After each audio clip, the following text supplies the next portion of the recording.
भी न साथ होगा।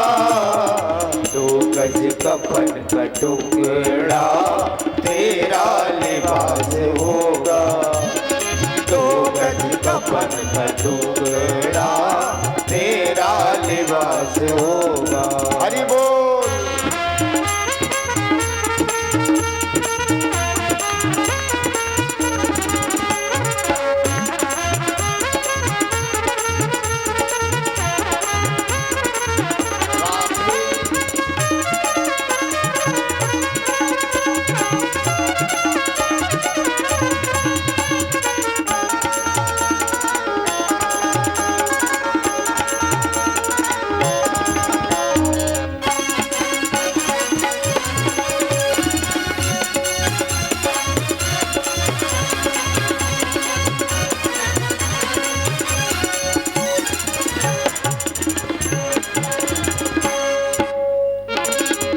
चुन के लकड़ियों में रख दे तेरे वतन को।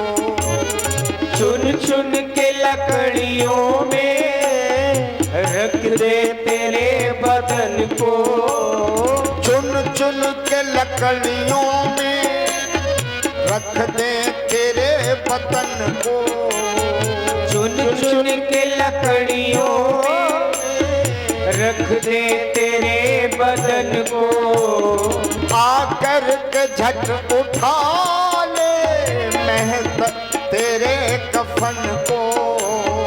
आकर के झट उठा ले बेहतर तेरे कफन को।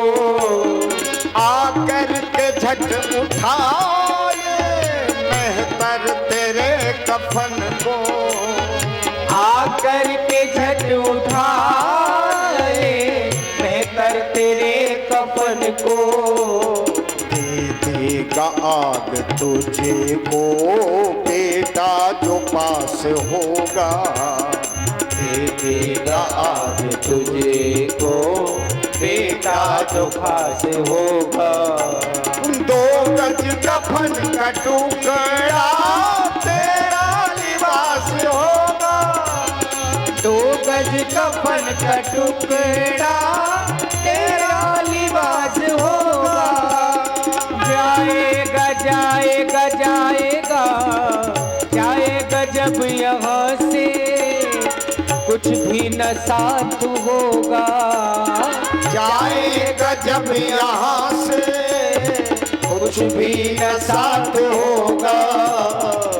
2 गज कफन का टुकड़ा तेरा लिबास होगा।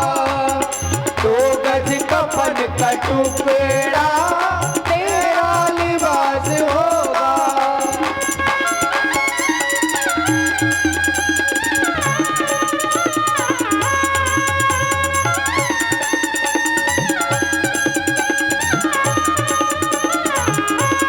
हरि बोल।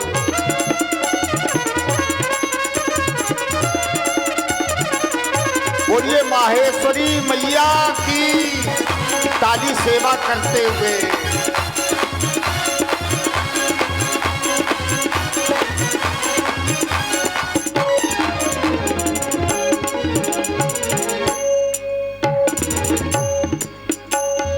मिट्टी में मिले मिट्टी बाकी की खाक होगी।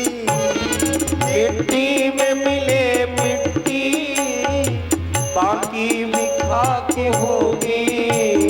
मिट्टी में मिले मिट्टी बाकी की खाक होगी।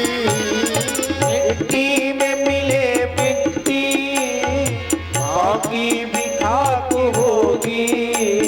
सोने सी तेरी काया जल करके राख होगी।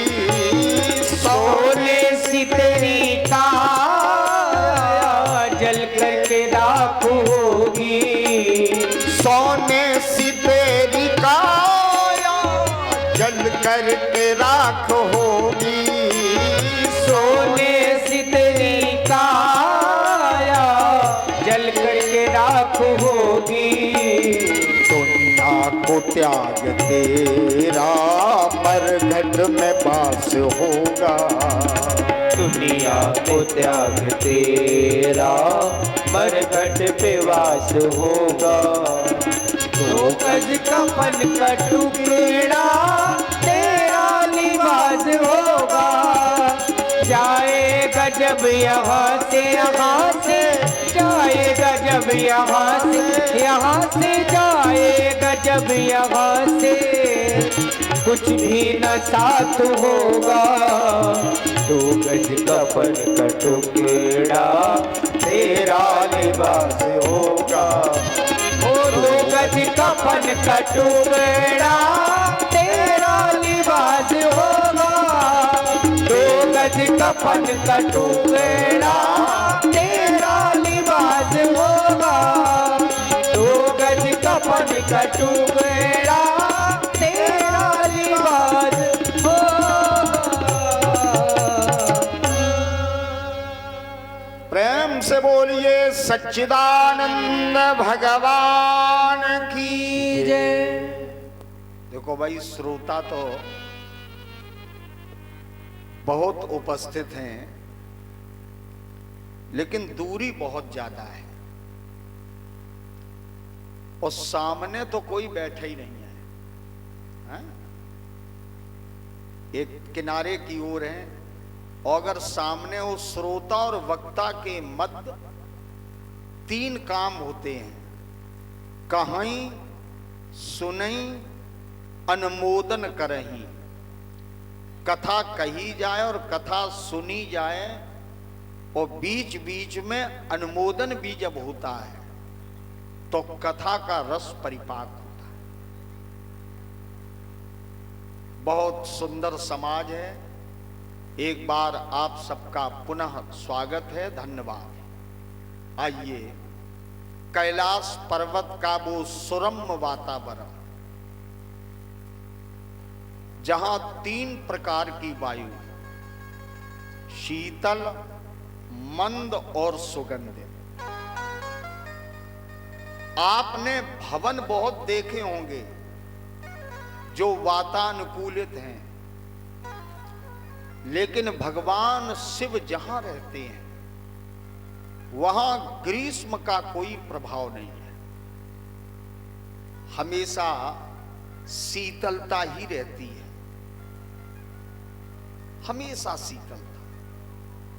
ऐसे सघन वट वृक्ष की छाया में भगवान शिव विराजमान हैं, और उनके स्वरूप का वर्णन करते हुए संत शिरोमणि बाबा तुलसीदास जी महाराज रामचरित में लिखते हैं, और इसी दोहे को आज स्वीकार करते हुए हम लोग कथा की यात्रा का शुभारंभ करें। जटा मुकुट सुर सरित सिर,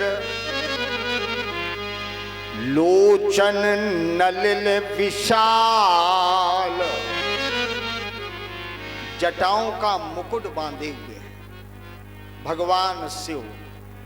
देखो, एक निवेदन करें, जब आप कथा सुने तो भगवान की झांकी हृदय में आ जाए, तब समझना कथा में मन लग रहा है। जटाओं का आज भगवान शंकर ने मुकुट बनाया है। जटा मुकुट किसी राजा से कम नहीं है, राजा राजमणि है।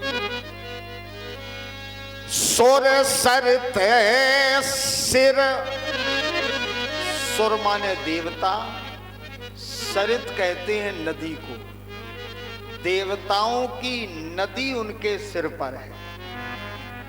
अर्थ समझ गए होंगे। भगवती गंगा विराजमान है, ये देवापगा हैं, देवसरी हैं, ये सुरसरी हैं, ये सुर सरिता हैं, वो उनके सिर पर है। लोचन नलिन विशाल, नलिन कहते हैं कमल को, और विशेषकर जहां नलिन शब्द आ जाए वहां खिला हुआ कमल होता है। तो खिले हुए कमल के समान भगवान शंकर के पवित्र नेत्र हैं। नीलकंठ लावण्य निधि,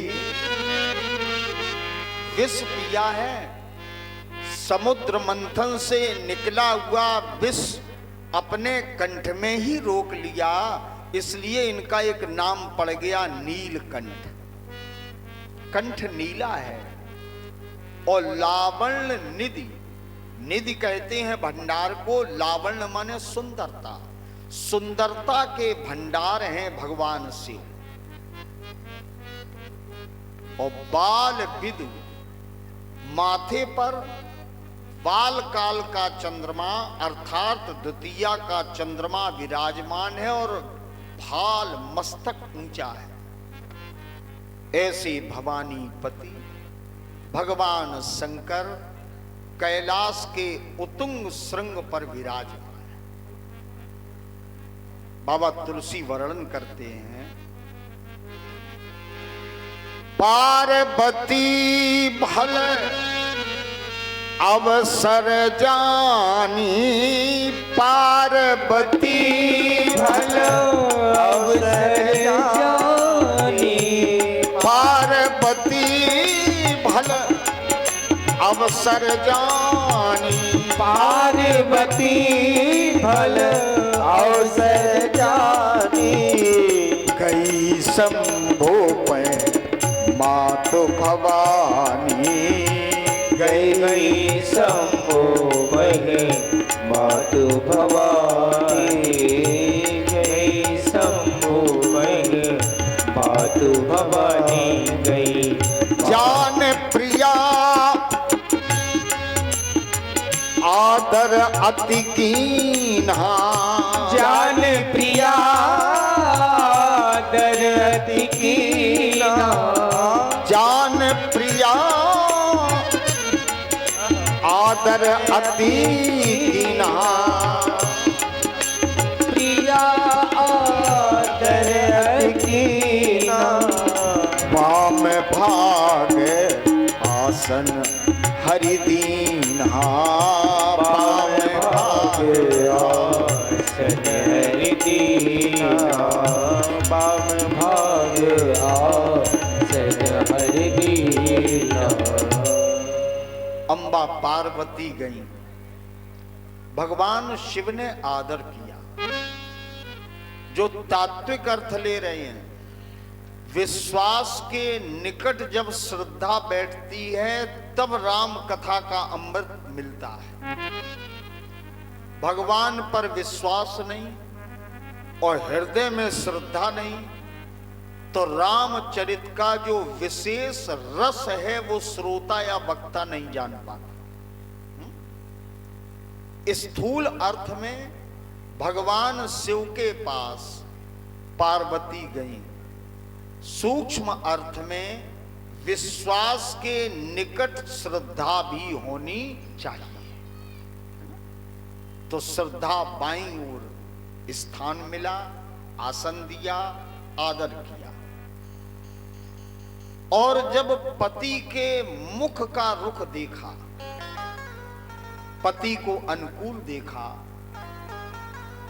तो भगवती पार्वती जी हाथ जोड़कर एक प्रार्थना करती है। भगवान शिव बोले, देवी कुछ कहना चाहती हो?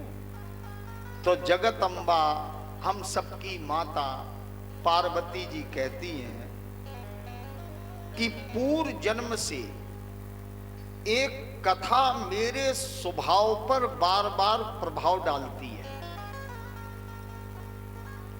मैं आपसे एक निवेदन करूं, हम लोग जन्म लेके आए मनुष्य बने, लेकिन पूर्व जन्म का जो स्वभाव रहा है वो कभी कभी हमारे स्वभाव पर अपना प्रभाव डाल देता है। आपने देखा होगा, बहुत लोग मनुष्य तो होते हैं लेकिन स्वभाव में मनुष्यता नहीं होती। बहुत योनियों में पशु तो होते हैं लेकिन स्वभाव में बड़ी सरलता होती है, क्योंकि जीव तीन से घिरा हुआ होता है, समय से और अपने कर्म से और स्वभाव से। रामचरित में प्रसंग है, फिरत सदा माया कर प्रेरा, काल कर्म स्वभाव गुण घेरा। ये हमारे पिछले जन्म का जो स्वभाव है वो भी इस जन्म में कहीं न कहीं अपनी झलक दे देता है। पार्वती जी कह रही हैं कि पूर्व जन्म का स्वभाव जब अपना प्रभाव डालता है तो स्वामी कथा सुनने की इच्छा उत्पन्न होती है, और जो कथा लोक हितकारी थी, जिसको मैंने पूर्व जन्म में सती जन्म में श्रवण नहीं किया, उसकी उपेक्षा की। सोई पूछन चह शैल कुमारी, अब वही कथा, वही चरित्र, वही राम चर्चा, वही राम का सुंदर चरित्र मैं पूछना चाहती। भगवान शिव ने कहा, देवी कथा में कोई एक प्रश्न तो है नहीं जो तुम पूछो, और एक प्रश्न कोई पूछे उसका उत्तर मिल जाए तो कथा पूर्ण नहीं होती, क्योंकि परमात्मा अनंत है और परमात्मा की कथा भी अमित है। हरि अनंत, हरि कथा अनंत। तो देवी तुम क्या पूछना चाहती? तो जगत अम्बा पार्वती ने एक प्रश्न किया, और कल की जिन्होंने कथा सुनी उन्हें ये प्रश्न याद होगा। आइए एक दोहे में पार्वती जी जरा सुने क्या पूछ रहे हैं। जो न पतन तो ब्रह्म किम, नारी पिरहे मति भोर, देख चरित महिमा सुनत, भ्रमित बोध अति मोर। प्रश्न तो स्वामी वही पूर्व जन्म का है। प्रश्न ये है, जो नप तनय, अगर वो राम राजपुत्र हैं, राजा के बेटे हैं, चक्रवर्ती दशरथ जी महाराज के पुत्र हैं, माने राजा के पुत्र हैं, तो ब्रह्म किम, तो फिर ब्रह्म कैसे हो सकते हैं? क्योंकि ब्रह्म कभी जन्म नहीं लेता। प्रेम से बोलो जय राम जी की। मैं आपसे एक निवेदन और करूं, एक ग्रंथ को पढ़कर या सुनकर कभी भी ये मत मान बैठना कि ऐसा ही होता है। प्रेम से बोलो जय राम, है ना? हमने एक ग्रंथ पढ़ लिया और अगर हम ये कहने लगे कि नहीं ऐसा ही होता है, तो आप कहीं ना कहीं चूक जाएंगे, क्योंकि ये ग्रंथ भी परमात्मा की महिमा गा करके अपने को धन्य समझते हैं, पूरी नहीं गा पाते। वेद भी भगवान की महिमा पूर्ण नहीं गा पाता। सनातन धर्म का कोई भी ग्रंथ ठाकुर जी की महिमा पूरी वर्णन नहीं कर सकता। प्रेम से बोलो जय राम जी। बात आ गई समझ? तो जब ग्रंथ नहीं गा सकते तो ग्रंथ का अध्ययन करके हम ये कह दें कि ऐसा ही होता है, तो ये अनुचित है। पार्वती जी यही तो पूछ रही हैं। उन्होंने केवल इतना ही सुना कि ब्रह्म जन्म नहीं लेता, लेकिन अगर और सुना होता तो जानती कि वो ब्रह्म अपनी इच्छा से जन्म भी लेता है। अगर गीता पढ़ी है तो आप जानते हैं, तदात्मानम सृजाम्यहम, सृजाम अहम, मैं स्वयं अपने को बनाता हूं। रामचरित पढ़ी है तो पता होगा, निज इच्छा निर्मित तन, ब्रह्म के शरीर को ब्रह्मा जी नहीं बना सकते, लेकिन अपनी इच्छा से वो अपना शरीर स्वयं बना लेता है। अच्छा, और देखिए, अगर वेद पढ़ोगे तो वेद में है कि परमात्मा वो ब्रह्म जन्म नहीं लेता, है ना, अजाय मानो, लेकिन आगे कहा जाता है बहुधा विजायते। वो ब्रह्म कहता है एको हम, मैं एक हूं लेकिन बहुत श्याम, जरा बहुत बनकर के तो देखूं। तो हम कभी कोई भी अध्ययन करने के बाद अगर ये मान लेते हैं कि हम पूर्ण हैं, तो परमात्मा पूर्ण है और जीवात्मा अपूर्ण है। पूर्ण परमात्मा का चरित्र अपूर्ण जीव कभी भी पूरी तरह जान नहीं सकता बिना ठाकुर जी की कृपा के। सो जाने जय देव जनाई, और जब जान जाएगा तो जीव जीव नहीं रहेगा, जानत तुम्ही हुई जाई, तो वो जीव भी ब्रह्म ही बन जाता है, जैसे वाल्मीकि भय ब्रह्म समाना। प्रेम से बोलो जय राम। बात समझ में आ गई?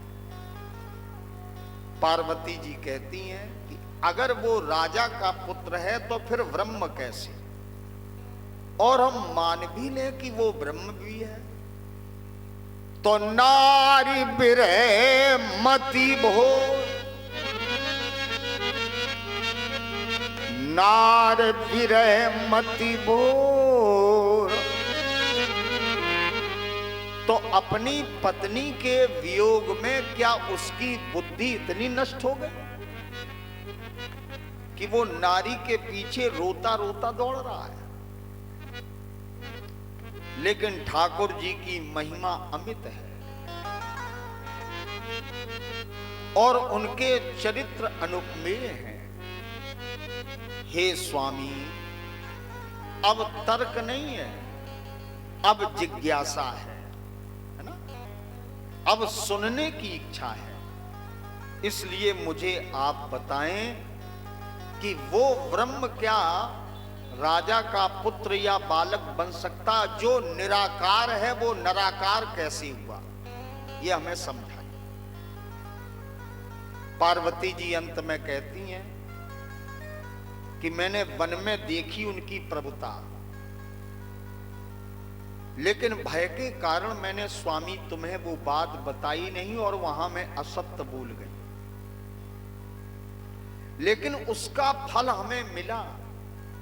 भगवान की महिमा को जान करके भी हमने आपसे छुपाया, उसका परिणाम हमें मिला। यद्यपि नारी भगवान के पूर्ण रहस्यात्मक चरित्र को सुनने की अधिकारिणी नहीं है, यद्यपि जोशिता नई अधिकारी है, लेकिन फिर भी मैं आपकी दासी हूं, आपके चरणों की सेविका हूं। तो श्रुतियों के, वेदों के, पुराणों के सिद्धांत को निचोड़ करके जो कथा का रस है, हे प्रभु वो मुझे पिलाइए। श्रुति सिद्धांत निचोड़, प्रेम से बोलो जय राम। केवल कथा नहीं, श्रुति, वेदों के और सिद्धांतों का जो रस है वो रस हमें पिलाइए। देखो भागवत आपने सुनी होगी, तो उसमें महात्मा सौनिक जो है सूत जी से ये नहीं कहते कि आप कथा सुनाएं। महात्मा सौनिक कहते हैं कथाएं तो आपने हमें बहुत सुनाई, लेकिन कथा सारम, अब मुझे भागवत की कथा का सार सुनाइए। कथा और कथा के सार में अंतर है। रामचरितमानस और रामचरितमानस के सार में अंतर है। जो भगवान की कथा सुन करके तृप्त हो गया, ठाकुर जी की कथा सुनी, बोले आज हम तृप्त हो गए, तो समझ लेना कि वो रस नहीं जानते। रामचरित जे सुनत अघाई और रस विशेष जाना तिन नाही। जो विशेष रस है वो तो तभी मिलेगा जब कथा की गहराई में प्रवेश करें। यहां पार्वती जी ने भगवान शंकर से 14 प्रश्न किए। प्रेम से बोलो जय राम। पहला प्रश्न किया कि जो नप तने तो ब्रह्म के, ठीक। और दूसरा प्रश्न किया कि अगर ब्रह्म भी है तो नारी विरह मति भोर। तीसरा प्रश्न किया पुनि कहु राम, पुनि प्रभु कहु राम अवतारा। चौथी जानकारी चाहिए कि फिर हमें राम जी के बाल चरित्रों की कथा सुनाइए। बाल चरित पुन कहु उदारा। इसके बाद पांचवा प्रश्न किया बनवस कीन्हे चरित अपारा। वन में रह करके ठाकुर जी ने वो चरित्र कौन कौन किए वो हमें सुनाई। इसके बाद अगली बात पूछी कहु नाथ जिम रावण मारा। रावण को किस प्रकार से ठाकुर जी ने मारा ये चरित्र भी हमें सुनाई। इसके बाद एक प्रार्थना की कि राज्य पर बैठकर राजा राम बनकर के उन्होंने कौन कौन से चरित्र किए, कौन कौन लीलाएं की, उनकी सुखद लीलाएं सुनाई। और जानकी का विवाह कैसे हुआ वो भी समझाइए। और उन्होंने सिंहासन क्यों त्यागा, इसमें दोष किसका था वो भी चरित्र हमें सुनाइए। पार्वती जी कहती हैं भगवान ने और भी जो आश्चर्य के चरित्र किए हो जिनमें अचरज हो वो कथा भी हमें सुनाई। देखो मैं एक प्रार्थना करूं, रामचरितमानस में भगवान ने कुछ आश्चर्य के भी चरित्र किए। आश्चर्य एक उदाहरण से समझें। क्या राम जी इस बात को नहीं जानते थे कि ये सोने का मृग हो ही नहीं सकता, क्योंकि हिरण या मृग कभी स्वर्ण का नहीं हो सकता। वाल्मीकि जी ने विस्तार से इसका वर्णन किया। कंचन मृग जब राम जी ने देखा तो समझ गए कि ये मृग हो ही नहीं सकता। लेकिन भगवती सीता ने कहा तो राम जी ने विचार किया कि मेरी जानकी ने पहली बार मुझसे कुछ मांगा है, आज तक कुछ नहीं मांगा। तो राम जी सब कुछ जानते हुए भी अपनी पत्नी के उस भाव को पुष्ट करने के लिए उस सोने के हिरण के पीछे दौड़ पड़े। और ये बात रामचरित में भी तुलसी बाबा ने खोली, तब रघुपति जानत सब कारण, है ना। तो ये आश्चर्य है कि वो ब्रह्म, वो परमात्मा, वो सबका नियंता, वो जगत नियंता, वो जगदीश्वर जो ईश्वर है, वो क्या ये नहीं जानता कि हमने सृष्टि बनाई, इसमें सोने का हिरण बनाया कि नहीं बनाया? क्योंकि सृष्टि बनाते तो भगवान ही, तो क्या नहीं जानते? जानते हैं, लेकिन एक अंतर होता। अंतर ये होता कि बाहर की दूरी तो अच्छी लगती है। प्रेम से बोलो जय राम जी की। एक कथा से संदेश लें, बाहर अगर हम लोग दूर हैं तो अच्छा है, लेकिन हमारे भीतर विचारों की दूरी नहीं होनी चाहिए। इस बात को समझते हुए राम जी ने ये कदम उठाया। तो ये आश्चर्य के चरित्र है। पार्वती जी कहती हैं कि जो जो आश्चर्य किए प्रभु ने और मैंने न पूछ पाया हो वो भी हमें कथा सुनाई। और इसके बाद प्रजा सहित रघुवंश मन किम गबने निज धाम, साकेत वासियों को साथ लेकर के राम जी किस प्रकार से साकेत लोक गए, वहां तक का प्रसंग हमें सुनाइए और तात्विक बोध कराइए। भगवती पार्वती ने जब ये बात कही, भगवान शिव बड़े प्रसन्न हुए और कहा, देवी तुम्हारे प्रश्न छल विहीन है, इनमें कोई कपट नहीं, और कथा केवल तुम्हें नहीं सुननी है, तुम्हारे बहाने ये जगत को पवित्र करने वाली राम कथा की पवित्र गंगा बहेगी। माध्यम आप हैं पार्वती, लेकिन ये जगत को पवित्र करने वाली भगवान की पावन कथा अब मैं तुम्हें सुना रहा। भगवान शिव ने बाल रूप का वंदन किया, बन्नौ बाल रूप सोई राम।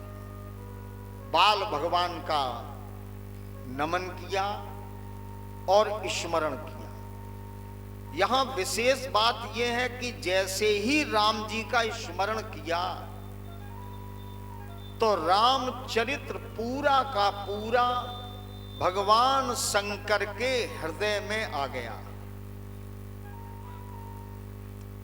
पढ़ने का विषय नहीं, भगवान शिव का हित करने के लिए राम जी के चरित्र आज भगवान शंकर के उर आए, हृदय में आ गए अपने आप।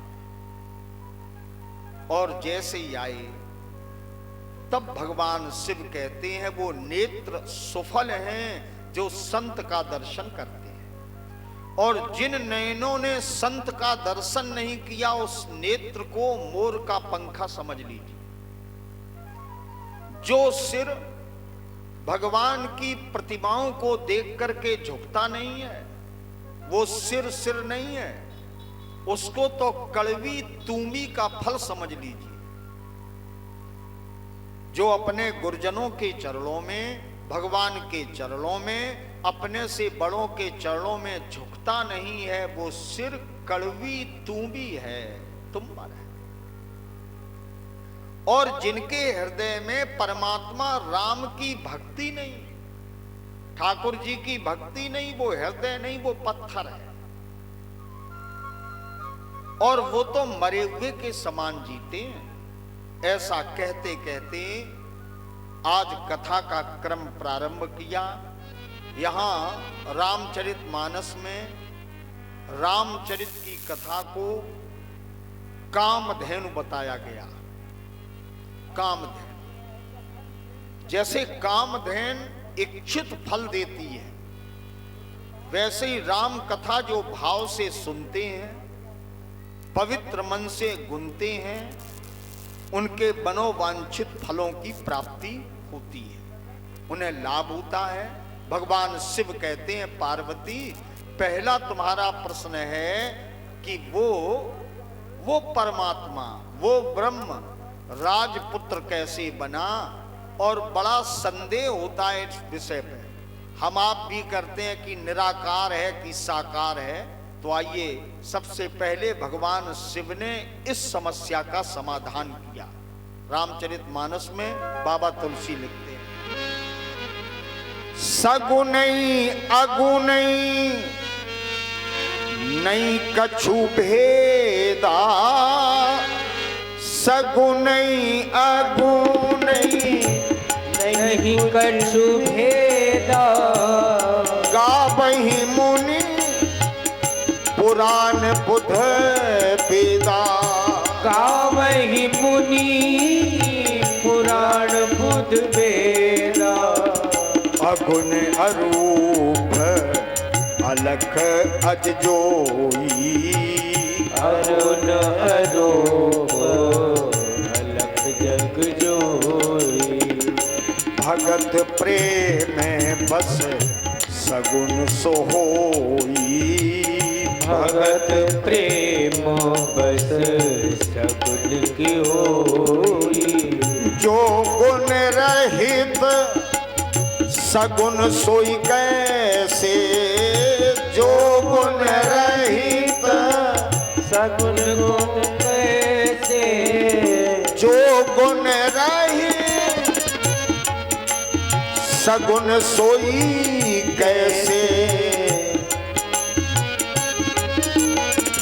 सगुन गुण कैसे, जल ही में ओपाल बिलग नहीं जैसे, जल ही में ओपाल बिलग नहीं जैसे।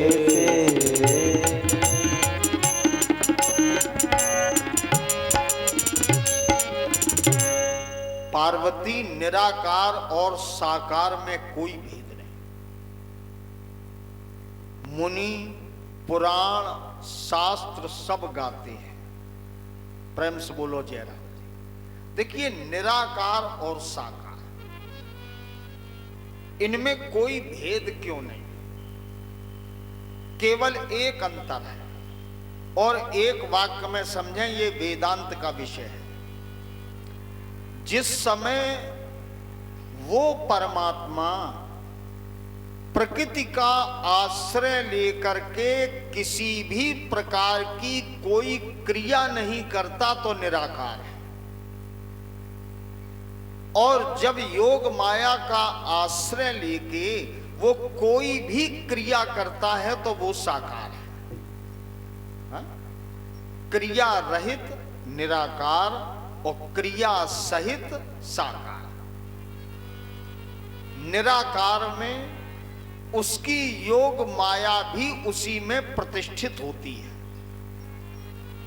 और साकार में वो निराकार योग माया का आश्रय लेकर के अपनी लीलाएं करता है। भेद केवल इतना है।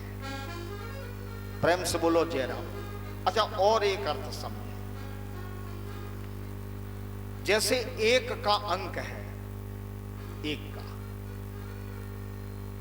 जब तक वो लिखा नहीं गया है ना, अध्यापक ने, मास्टर ने उसको ब्लैक बोर्ड पर लिख दिया कि एक ऐसे बनता है, तो अब साकार हो गया कि निराकार? साकार हो गया। और जब तक लिखा नहीं है तब तक क्या है? निराकार। लेकिन निराकार का भी कोई ना कोई रूप है,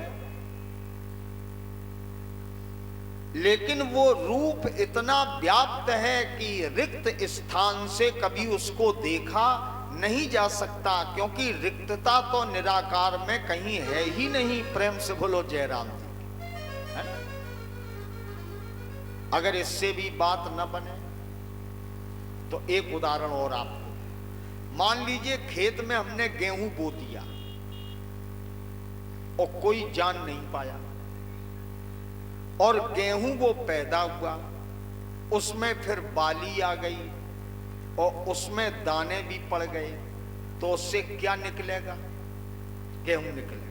अच्छा, आप जान भी जाओगे कि ये गेहूं का पौधा है, जान जाओगे, तो ये कैसे जान गए कि ये गेहूं का ही है? देखा तो नहीं आपने कि इसके मूल में क्या है, लेकिन अनुमान लगाया। लेकिन ये अनुमान यथार्थ से भिन्न नहीं है। प्रेम से बोलो जयराम जी। देखो, ये वेदक ज्ञान है। ये अनुमान यथार्थ है, गलत नहीं है। उदाहरण और ले ले, तीसरा वायु। कल हमने चर्चा की थी। वायु, हवा देखी है?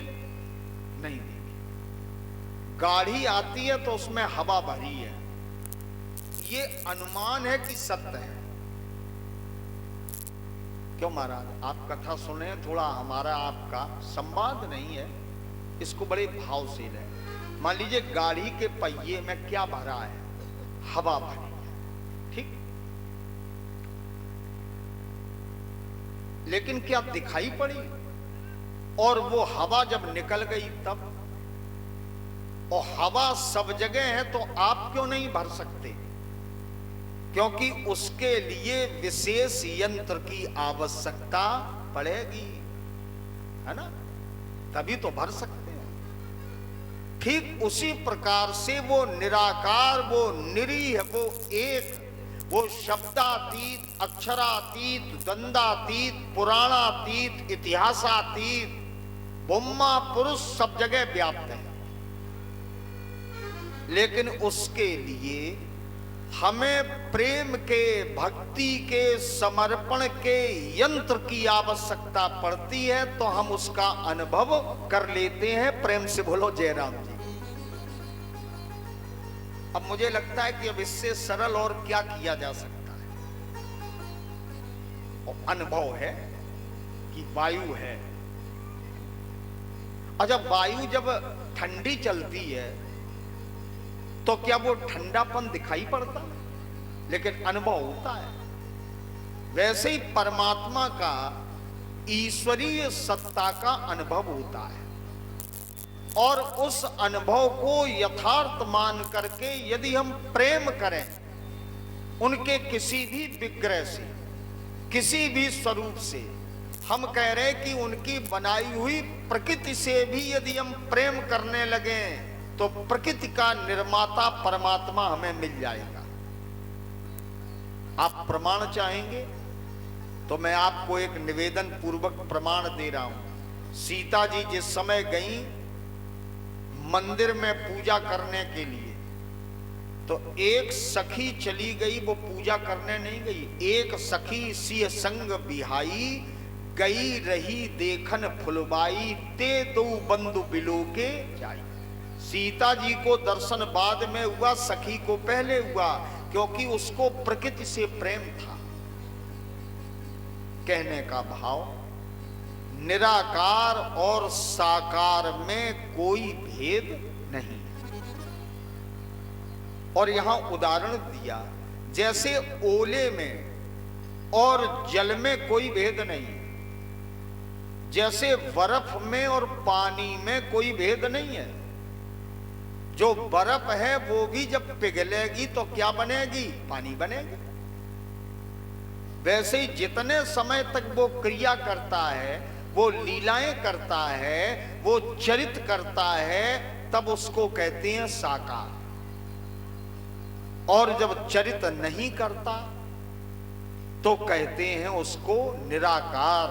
लेकिन निर्गुण शब्द का अर्थ ये नहीं है कि उसमें गुण नहीं है, उसमें भी गुण है। अगर गुण ना हो तो सगुण की सत्ता का सृजन कैसे होगा, है ना? लेकिन उसको हम लोग जान नहीं पाते। हमारे शास्त्र कहते हैं योगिनाम अप्यगम्य, वो योगियों के लिए भी कठिन है।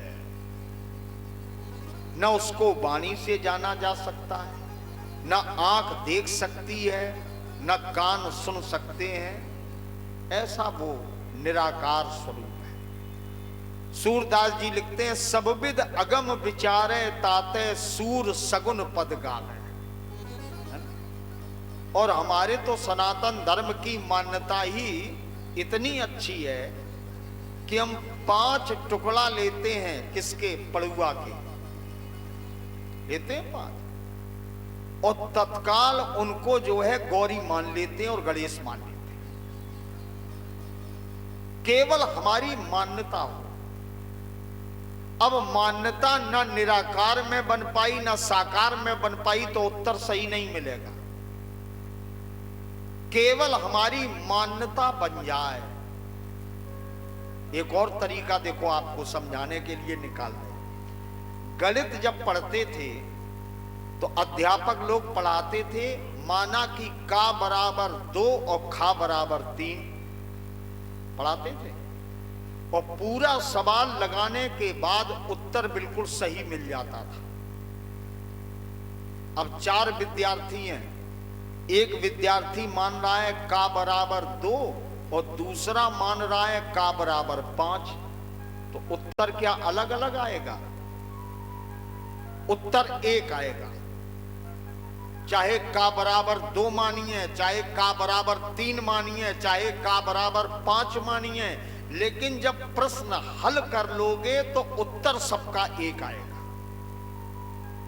मैं प्रार्थना करता हूं, चाहे देवी जी को मानिए, चाहे राम जी को मानिए, चाहे कृष्ण को मानिए, चाहे शिव को मानिए, चाहे जगत को मानिए, चाहे गुरु को मानिए, चाहे पिता को मानिए, लेकिन मानिए पूर्ण मनोयोग से उत्तर एक आएगा और वो उत्तर होगा केवल परमात्मा, एक अनीह अरूप अनामा।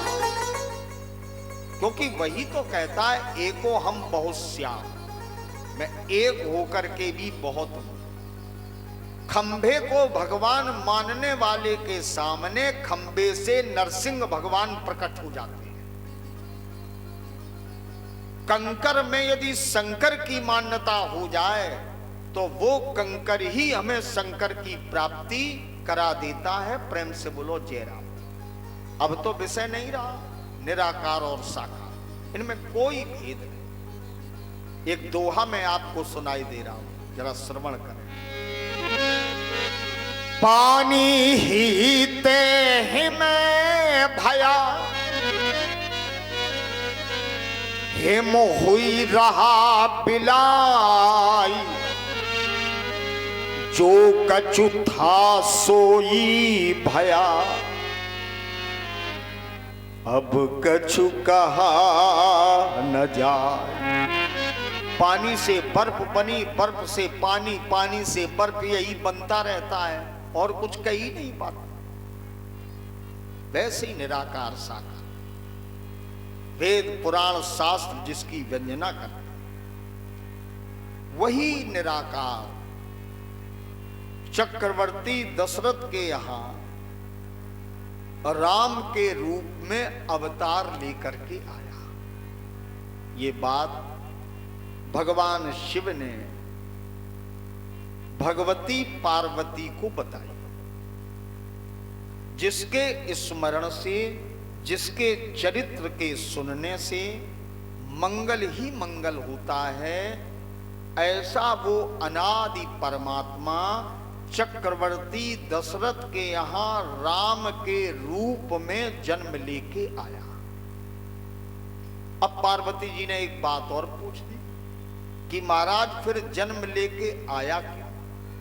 क्या वो ब्रह्म जन्म भी लेता है? क्या उस नारायण के अवतार भी होते हैं?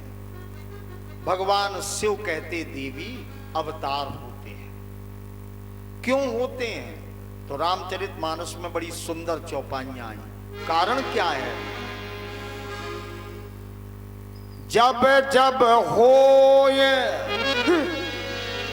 धर्म कै हानि, जब जब होए धर्म के हानि, जब जब होए धर्म कै हानि, जब जब होए धर्म के हानि, बाढ़ैया सोर अधम अभिमानी, बाढ़ई असुर अधम अभिमानी, करही अनी जाय नहीं बरनी, ओ करही अनीति जाय नहीं बरनी, सीधई बेप्र धेनु सुर धरनी, सीधई भेद्र भेद सुर धरनी, सीधई बेप्र भेद सुर धरनी, भेद सुर धरनी, भेद सुर धरनी। जब जब धर्म की हानि, धर्म की हानि और अभिमानी, अत्याचारी, दुराचारी, कदाचारी बढ़ जाते हैं और करते क्या है? किसको कष्ट देते हैं? सीधई विप्र, विप्र को कष्ट देते हैं। विप्र माने वेद पाठी भवेत विप्रः, जो वेद का और वेदज्ञ ब्राह्मण का विरोध करते हैं, उन्हें कष्ट देते हैं। धेनु सुर धरणी, गायों को कष्ट देते हैं। देवताओं की अवमानना, अपवंचना, अनादर, तिरस्कार करते हैं और पृथ्वी पर बोझ बन जाते हैं। बाबा कहते हैं कि कुछ इस प्रकार का भी अत्याचार करते हैं जिसका वर्णन गोस्वामी तुलसीदास जी अपनी लेखनी से नहीं कर सकते। प्रेम से बोलो जय राम। मर्यादित ग्रंथ है। करहि अनीति तो जाय नहीं बरनी, जिसका वर्णन करने से बाबा कहते हैं कि मेरे ग्रंथ की मर्यादा चली जाएगी। और मैं एक प्रार्थना करूं कि व्यास पीठ की भी अपनी मर्यादा होती है। व्यास गद्दी से वो शब्द कभी नहीं बोलने चाहिए जिसका समाज के ऊपर प्रतिकूल प्रभाव पड़े। प्रेम से बोलो जय राम। है? और जिसमें हल्कापन हो, जिससे हमें सुधार ना हो, जिसमें भगवान की प्रशंसा ना हो के अपनी प्रशंसा हो जाए या किसी का अपमान हो, इस प्रकार की भाषा व्यास पीठ पर बैठकर नहीं बोलनी चाहिए। वही मान्यता है। करहि अनीति जाय नहीं बरनी। मैं वर्णन नहीं कर सकता। जब अत्याचार, कदाचार, दुराचार, पापाचार, भ्रष्टाचार बढ़ जाता है और संत, महंत और विरक्त भी जब उस पर नियंत्रण नहीं कर पाते, तब परमात्मा का अवतार होता है। अवतरतीति अवतारा। जो शक्ति अपना धाम छोड़ करके लोकोपकार के लिए पृथ्वी पर आकर के लीलाएं करती है, उसको अवतार कहते हैं। बाबा वर्णन करते हैं, तब तब प्रभु धरि विविध शरीरा। विविध शरीरा। आज के पहले के लगभग 40-50 वर्ष पहले जो रामचरितमानस की पोथी आती थी, उसमें शब्द था तब तब प्रभु धरि मनुज शरीरा, है ना। अब गीता प्रेस वालों ने मनुज की जगह शब्द दिया है विविध। विविध शरीरा। अब विविध शरीर में भगवान के कितने अवतार हैं? तो जितने भी अवतार हैं वो सब आ गए विविध में, है ना। तब तब प्रभु धरि विविध शरीरा, हरहि कृपा निध सज्जन पीरा। जब धर्म की हानि होती है। अब विविध अवतारों में 24 अवतार हैं। सबसे पहला अवतार सनत कुमारों का, दूसरा अवतार सूकर भगवान का, तीसरा अवतार देवर्षि नारद का, चौथा अवतार नर नारायण, पांचवा अवतार कपिल भगवान का, छठवां अवतार दत्तात्रेय जी का, सातवां अवतार ऋषभ देव का, आठवां अवतार, क्षमा करें, सातवां अवतार यज्ञ भगवान, आठवां अवतार ऋषभ देव, नौवां अवतार पृथु, 10वां अवतार मत्स्य अवतार, 11वां अवतार कच्छप, 12वां अवतार धन्वंतरी, 13वां अवतार मोहिनी, 14वां अवतार नरसिंह भगवान का, 15वां अवतार वामन, 16वां अवतार परशुराम जी का, 17वां अवतार वेदव्यास जी का और 18वां अवतार राम जी का, 19वां अवतार बलराम जी का, 20वां अवतार भगवान कृष्ण का, 21वां अवतार बुद्धावतार, 22वां अवतार कल्कि अवतार, 23वां अवतार हंस और 24वां हयग्रीव। विविध में गोस्वामी तुलसीदास जी ने इन 24 अवतारों की गणना एक शब्द में कर दी। वो शब्द है तब तब प्रभु धरी विविध शरीरा।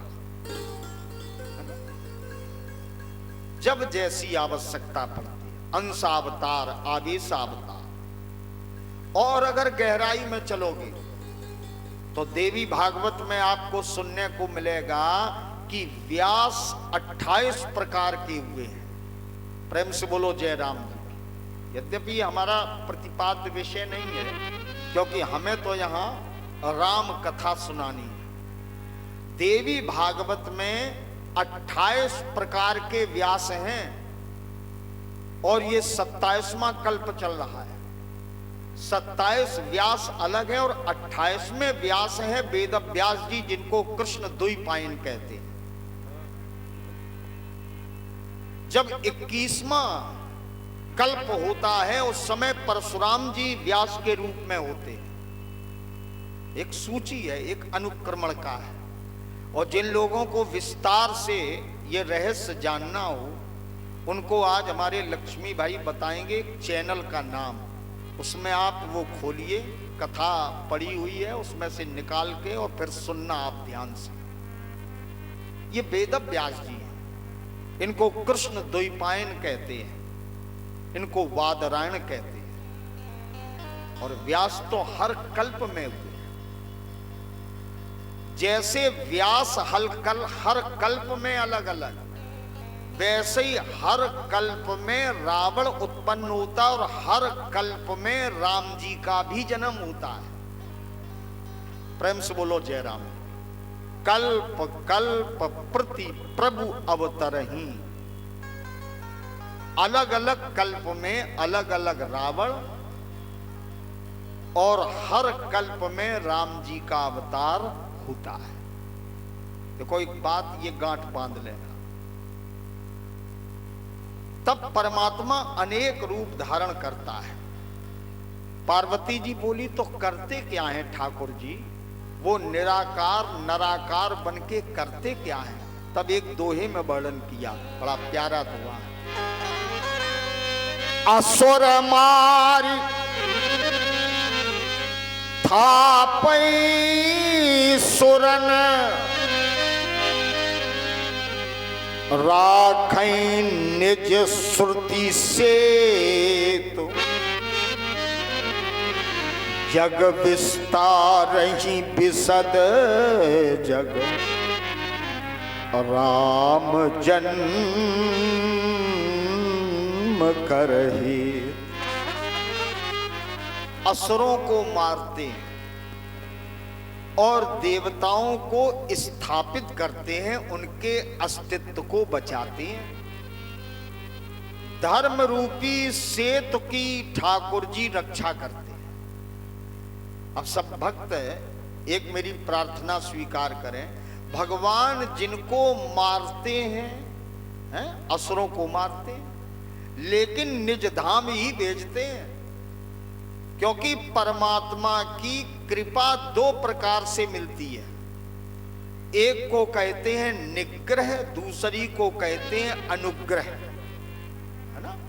सीधे कृपा करते हैं उनको भी पार लगाते हैं भक्तों को, और जो दुष्ट हैं उनको ठाकुर जी मारने के बाद माने निग्रह, निग्रह माने दंडित करना, मारना।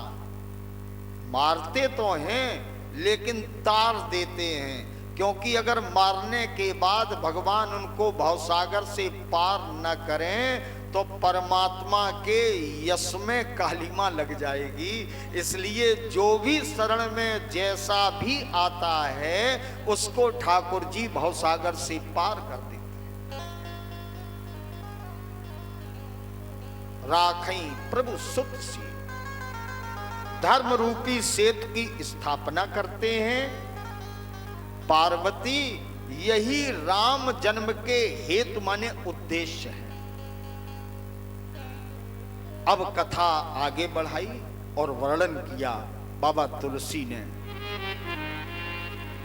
राम जन्म के हेतु अनेका, राम जन्म जन्म के हेतु अनेका, परम विचित्र एक ते एका, परम विचित्र एक ते एका। जन्म एक दुई कहूँ बखानी, जन्म एक दुई कहूँ बखानी, जन्म एक दुई कहूँ बखानी, जन्म एक दुई कहूँ बखानी।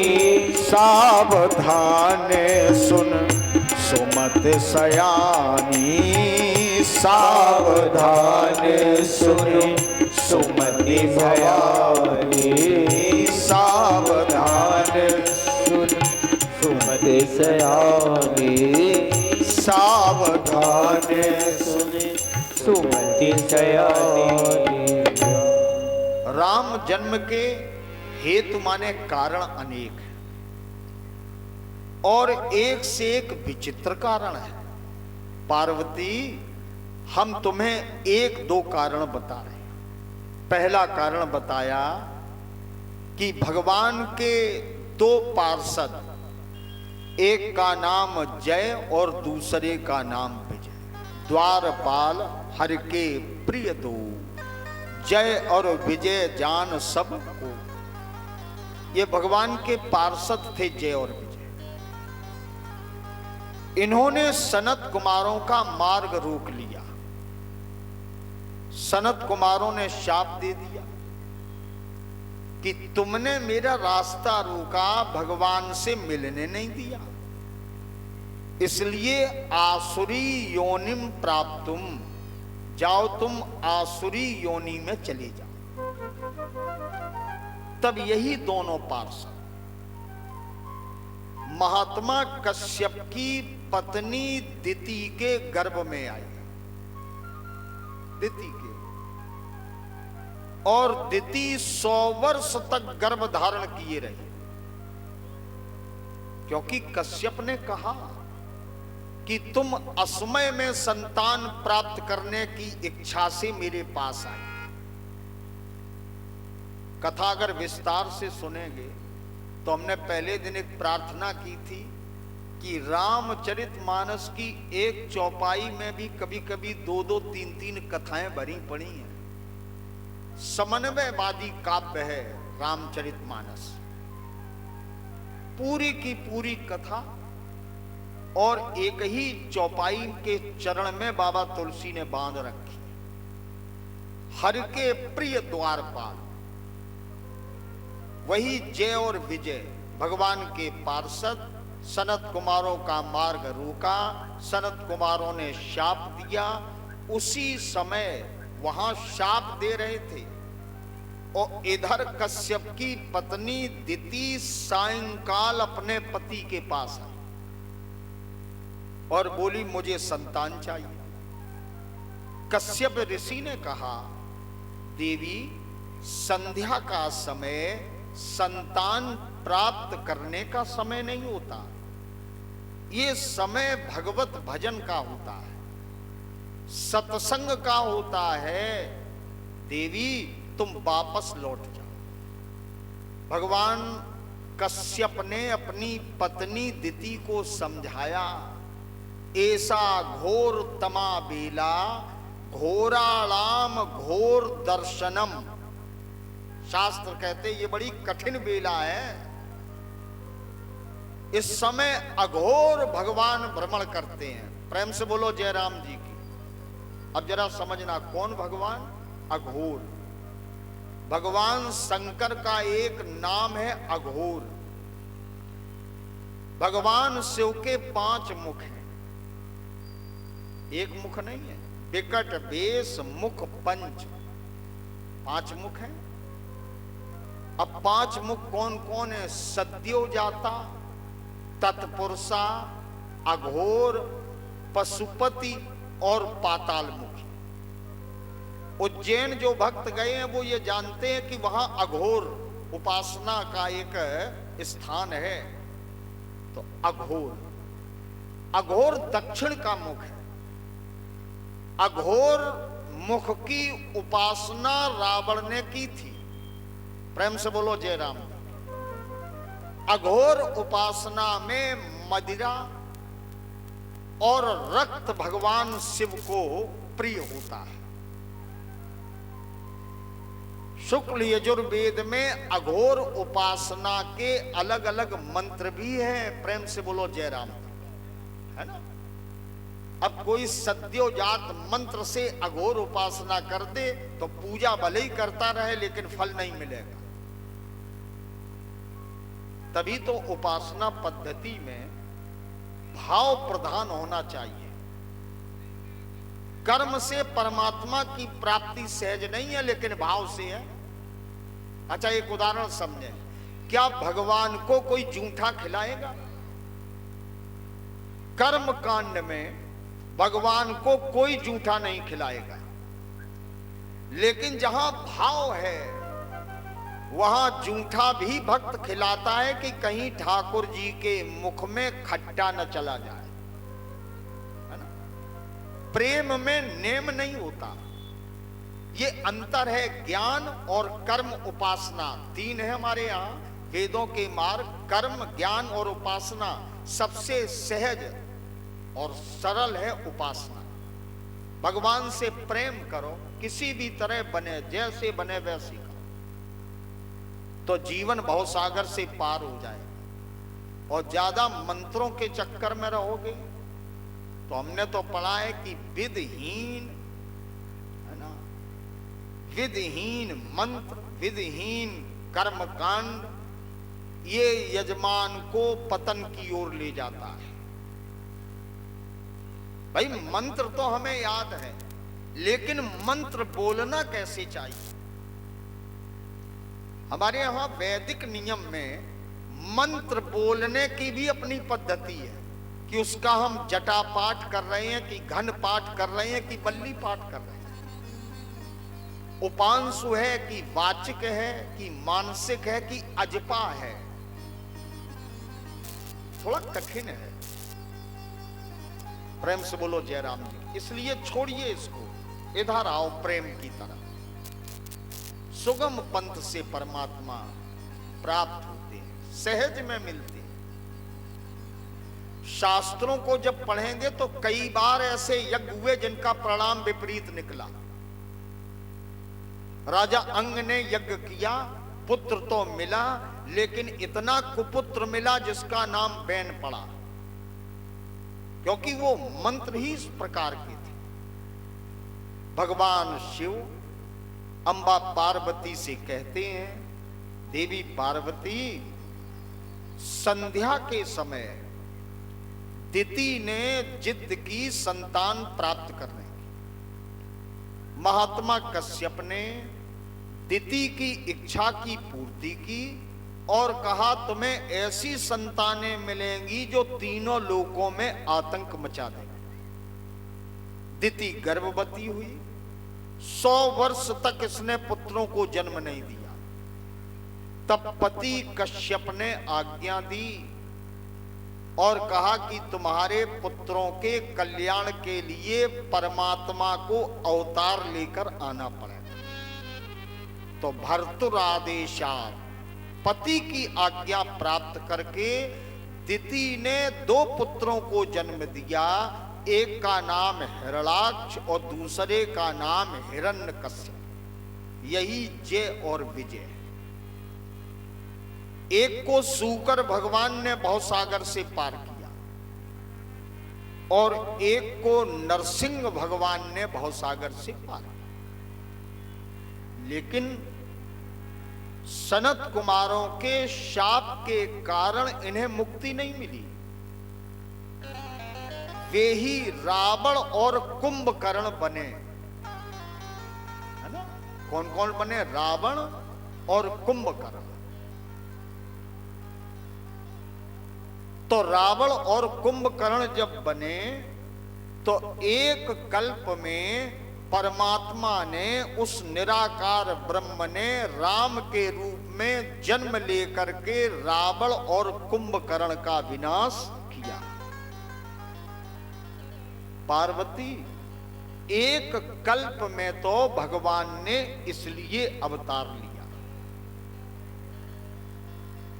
क्योंकि इनका वध करना था। देखिए, ये इस कल्प का नहीं है, केवल रामचरितमानस में संकेत है कि पहला अवतार जो राम जी का हुआ वो इस कल्प में हुआ। एक बार तिनके हित लागी और धरेऊ शरीर भगत अनुरागी।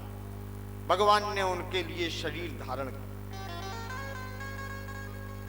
पार्वती जी बोली, बड़े ध्यान से सुनना, अम्बा पार्वती जी बोली, तब उनके माता पिता कौन बने?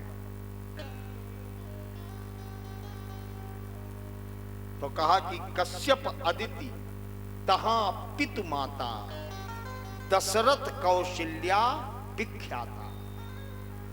वहां अदिति और महात्मा कश्यप इन्होंने तपस्या की। भगवान ने प्रथम अवतार जब राम जी का लिया तो इनको वचन दिया, और ये बात राम जी ने कही भी है, कश्यप अदिति महातप कीना तिनकों में पूरब बर दीना। पूरब माने पहले, बात प्रमाणित हो गई। अब एक दूसरा अवतार क्यों हुआ?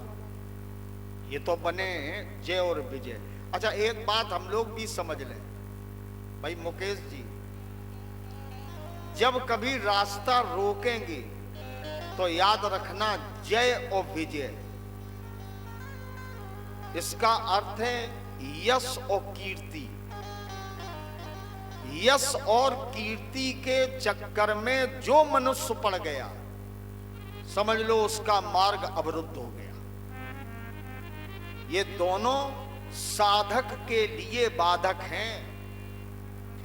थोड़ा सा भजन किया और यश बढ़ने लगा, कीर्ति फैलने लगी, तो आप उसी चक्कर में पड़ गए, तो परमात्मा की प्राप्ति का मार्ग वहीं रुक गया।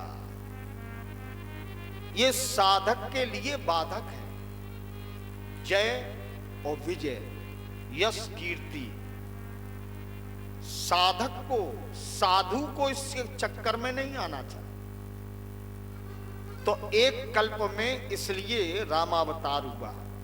फिर और आगे कथा बढ़ाते हुए बाबा तुलसी कहते हैं, एक कल्प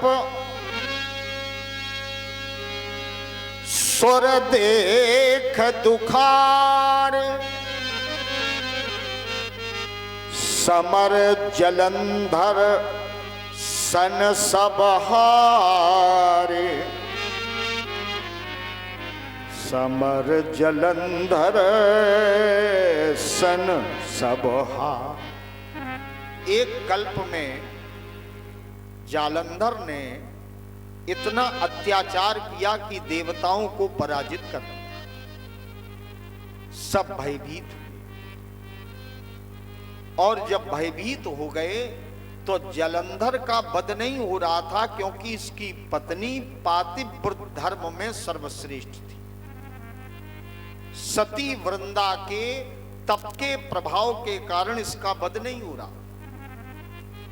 तब भगवान ने सबसे पहले इसका व्रत नष्ट किया है। परम सती असुराधिप नारी, तेहि बल ताहि न जितई पुरारी। भगवान शंकर कहते मैं स्वयं पराजित हो गया। सती के सतित्व के बल के कारण जलंधर को जीता नहीं जा रहा था। तब भगवान ने छल किया। एक दोहे में पूरी कथा का मर्म बाबा तुलसी बताते हैं।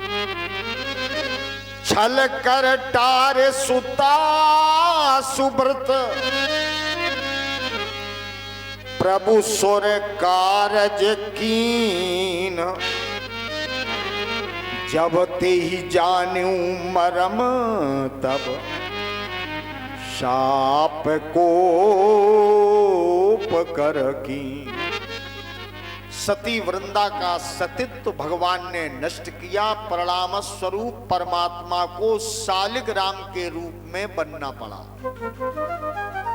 और सती वृंदा को तुलसी के रूप में आना पड़ा।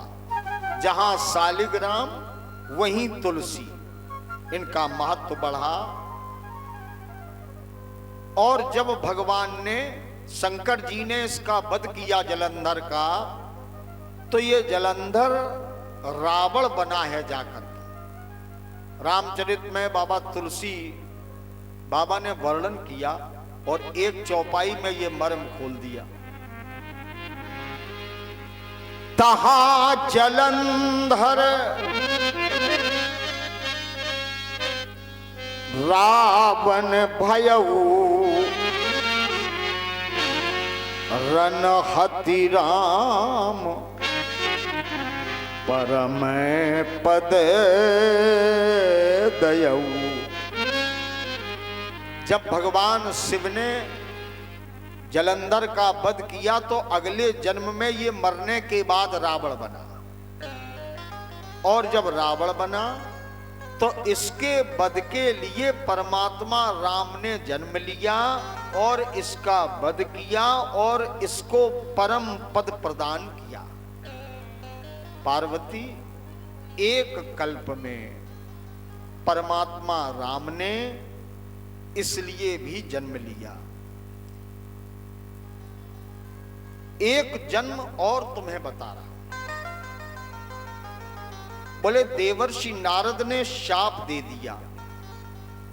देखो कथा तो आप सुन ही रहे हैं और मुझे लगता है बहुत लंबा समय हो गया, तो आइए एक एक पुड़िया चूरन की लेते हैं, है ना। चूरन जानते हो, भजन का, ताकि कथा पचे और थोड़ा स्वाद आपका सुनने का स्वाद कुछ और बढ़े। संगीत मंडली बैठी है और संगीत भी जीवन में बहुत आवश्यक है। अगर संगीत का महत्व न होता तो ब्रह्मा की बनाई हुई सृष्टि का पहला पुरुष संगीत लेकर के उत्पन्न न होता। कल मैंने यहां से आलोचना जब सुनी तो हमें थोड़ा ये लगा कि ये बात अच्छी नहीं। देवर्षि नारद ने संगीत से स्वर ईश्वर, अगर स्वर नहीं है, स्वर विहीन है तो फिर तो असुर है, हा?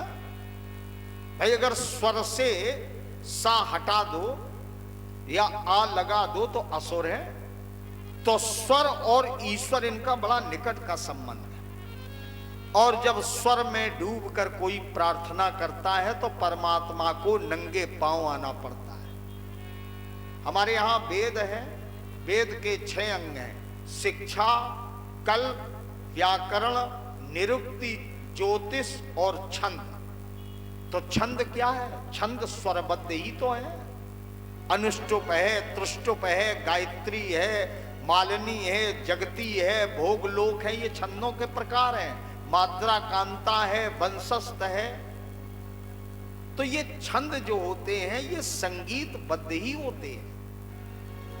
वैदिक वाङ्मय की जो रचना हुई है, जो वेदों के मंत्र हैं, वो भी संगीत से संबद्ध हैं। वो जब बोले जाते हैं तो एक वातावरण बनता है। और कोई कर्मकांडी आचार्य जिस समय वेदज्ञ मंत्रों को बोलता है उस समय संगीत मूर्तिमान खड़ा हो जाता है। और अलग अलग स्वर हैं। सामवेदी उसी मंत्र को बोलेगा तो स्वर अलग होगा, और ऋग्वेदी बोलेगा तो स्वर अलग होगा, यजुर्वेदी बोलेगा तो स्वर अलग होगा। तो आइए बड़े भाव के साथ, है ना, स्वर से ईश्वर की प्रार्थना करें और इसके बाद नारद प्रसंग हम लोग बड़े प्रेम से श्रवण करेंगे।